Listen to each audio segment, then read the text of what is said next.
В цехах Удачинского ГОКа продолжаются отчетно-выборные профсоюзные собрания. К примеру, недавно на конференцию собрались шахтеры, работники подземного рудника «Удачный». Елена Медведева продолжит. Надо сказать, что до недавнего времени строящееся предприятие было самым малочисленным в составе комбината. Но сегодня списочная численность уже действующего рудника насчитывает 379 человек. Из них 241 являются членами профсоюзной организации. Таким образом, охват профсоюзным членством составляет 63,6%.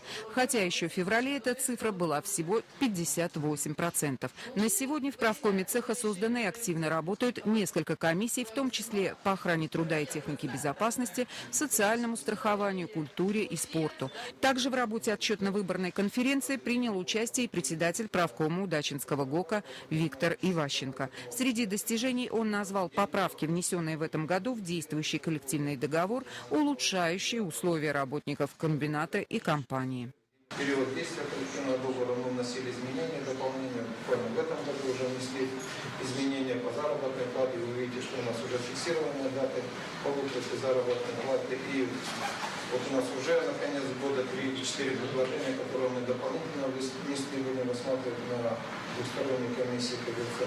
Вот это основная задача профсоюзного комитета, профсоюза в целом. Не менее важное значение, по словам председателя правкома Виктора Иващенко, уделяется в комбинате оздоровительному отдыху трудящихся и их детей, пропаганде здорового образа жизни, культуре и спорту. Под пристальным вниманием сегодня социальная оценка условий труда, повышение охраны труда и техники безопасности. Если мнения относительно эффективной работы общественных уполномоченных по охране труда у делегатов конференции с лидером профсоюза сошлись, то относительно обеспечения работников шахты спецодеждой вызвали массу вопросов. Также во время конференции прозвучали вопросы по поводу нехватки ясельных групп в детских садах и плохого питания в рабочих столовых и профилактории.